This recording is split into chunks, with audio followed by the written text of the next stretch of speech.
The Indian River County Chamber of Commerce does not endorse any political candidates. We provide these videos to our community and to our members to offer them the opportunity to be educated as we go into a busy political season. Introducing Kevin McDonald, running for School Board District 5. Well, I'm Kevin McDonald. My wife and I have lived here for over 10 years. Came down from New York City, where I was working for a long time. She's originally from Queens. And so I've been here that long. I've been about 44 years working for Fortune 500 companies mostly across the country, and retired about 5.5 years ago. Governor DeSantis appointed me to the school board back in April, so I've been on for, what was it, 3 months? Mm-hmm.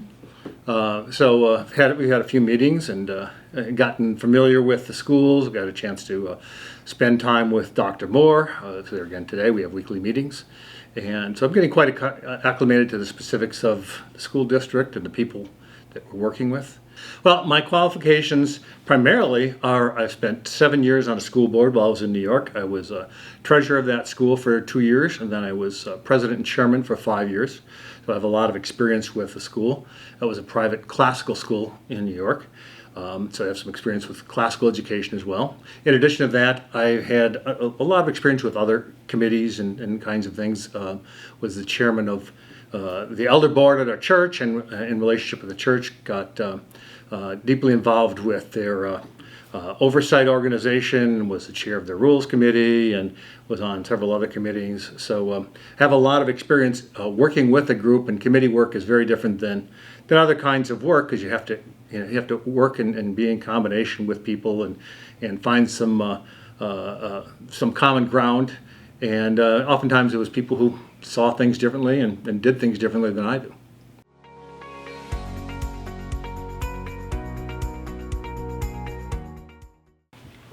First of all, our goal, of course, is to prepare future citizens who are ready and prepared and trained to enter the society and be neighbors, be co-workers, be skilled at what they want to do, and lead them into a productive and happy life. So that's our main objective for the school.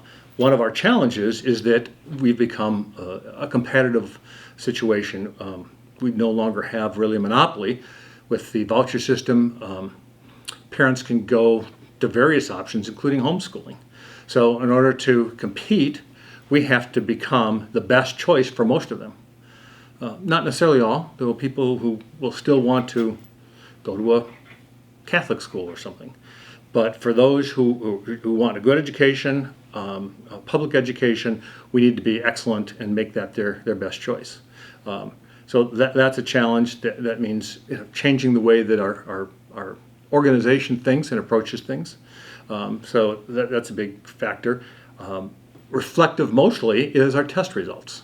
We look at those closely. Just as I did with the last school, my main focus was how are our tests results faring up against public and other private schools. And in that school we did extremely well. We were almost always above, oftentimes significantly above other grade levels, private and public. And we need to achieve that here. Now, the good thing is we just got our initial test results back, and we did real well. We're except for in social studies, where we are equal to the growth in the state. The rest of the categories, we're exceeding by 2, 4, 5% the growth that they have. So that should put us in a very solid position again to be an A+ school district. So we have that momentum, and we're doing some good things, but continuing to increase that testing score is a big challenge, because even at 60, 65, some 70+% scoring ratios, that's good relative to others, but shouldn't be good enough for us. Everyone wants their children to excel. We want to help them achieve the best that they can, and so we have to continue to work on ways that we can train and adjust our education processes to the students and the students' need. Along that route, we need to continue what we've done, which is provide choice for parents. We currently have some magnet schools, some charter schools. They can all go to private schools or even do homeschooling. So there's various options for them.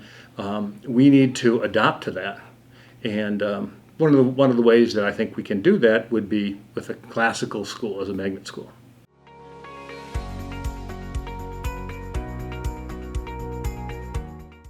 Our goal as parents, and we're as a school system, we're supplementing for our parents, and so we take on their goal. Their goal is to raise up their children with the kind of knowledge and intelligence, but also wisdom, with good sound logic and understanding and reasoning, so they can make sense of the information they have and make sense of the world and think on their own and make decisions on their own and be individual people, and then to give them the skills and ability to present themselves well. I mean, one of the things of a classical education, the trivium, is sort of goes along that path. It says you start with educating people, giving them information to about fourth grade, and then you start working on logic and reason, and you go back through a lot of the same material, but teaching them to understand what they already know and put their world into a perspective that they can relate to and understand, and goes on to ultimate to rhetoric, which is taking that information and that logic and learning to express it, learning to think it through,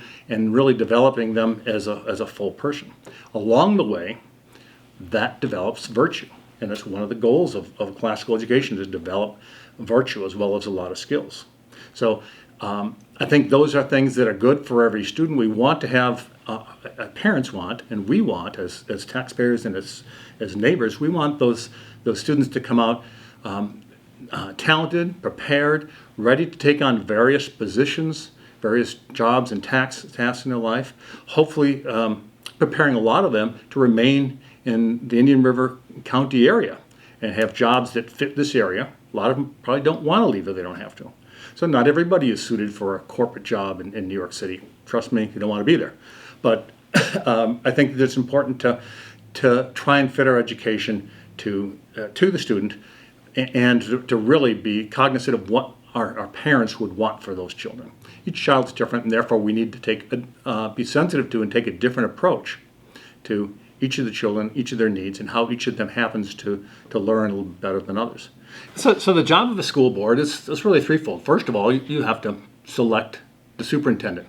So once that person's in place, your primary job is to support them and help them be successful. And we do that by, one, overseeing what's going on. It takes, to do the job well, it takes a fair amount of time, a lot of investment of time. We have 27 schools, so if you visit, one school, if you visit a school every other month, you're spending almost a day in each school. Mm-hmm. And so to know what's going on, to be able to have oversight, you have to invest a fair amount of time to really have some knowledge. The corollary of that is, if you don't, you're basically going to turn to somebody else, and you're going to rubber stamp whatever they tell you, and you're not doing that most important part of the job. So oversight and spending the time, investing the time, is an important part of it. It's not complicated, but it does take time, and it takes effort, and you have to be willing to do that effort. So the other thing is the board is responsible for setting goals and creating the policies and principles that the organization runs on. So that requires not only a little bit of wisdom, but the kind of, not just character, but the kind of values and principles that reflect the community that you're in. Our community, most importantly, but also our country. And so parents, by and large, I think in this community, are mid to conservative. And I have a very conservative approach and understanding to life, and I bring that to the way that I work on a board. I've been chair of a lot of different things because people understood and felt and realized that I can be fair and balanced. I have my own perspectives, my own viewpoints, but I've worked with people who have very different perspectives and viewpoints, particularly in church organizations. And it's important to know how to create that balance. And it's believing and standing for the principles and the values that I have, but at the same time, understanding other people. And I think our goal as Americans is to find that middle ground where you allow freedom for each person to be themselves, but come together in a way that we can live civilly as a society together. Well, I see the school district as ultimately becoming number one. That's a big challenge. I think our intermediate goal is to become number 5. top 5 schools are pretty competitive, but if we're at number 5 in the state, we'll be doing extremely well. We should always be shooting for number 1, and we should always be trying to not only hit those test scores, but also to understand the needs of the students and their individual needs, and they vary from place to place, from person to person. Dr. Moore always talks about how he has 3 different children, and each one went through a different education process, including homeschooling.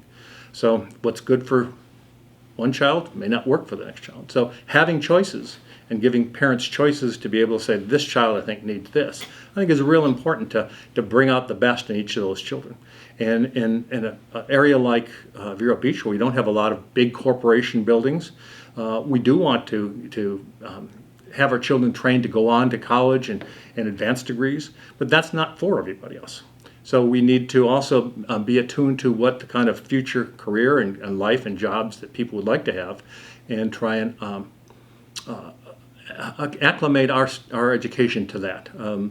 There's a lot of people I think would love to live in this marvelous city that I've come to love, but they need an education so that they can do that. We need plumbers, we need electricians, we need people with good paying jobs and jobs that are available here. So I think that's an important goal that I think we have, an ongoing goal we have as an education institution. So to that end, including improving our testing scores, that's my goal, to add another 1,000 students. We've lost about 840 students in the last 5 years. And in an area that's growing, that's not necessarily a good trend. Some of the trend is families are choosing something else besides our public schools. And if that's what's good for them, then that's fine. But we want it to be because the school district offers the best option for them, and if they need something that just doesn't fit with the public school district, it has to be that we're not good enough. It has to be that they need something different. So I think that's an important thing, and that will bring back some of those students we lost. And I'm sure some parents want to homeschool. I think other parents are homeschooling because they don't think that there's a better alternative. We need to be that better alternative, and that's a big part of my goal. And I think ultimately we need to bring not only education to our students, we have to give them not only information, but we have to train them to have logic and rational thought and think for themselves, and ultimately to be able to express themselves and fit well into the community and step up and be leaders in each of their own categories. And that's, I think, our ultimate goal, my ultimate vision, and that ultimately becomes different for each student. But part of it is adopting to and recognizing what each student needs and providing the best of that. So if we do that, our test scores will reflect that, but more importantly, the results that our children have and our young adults have will reflect what we've done.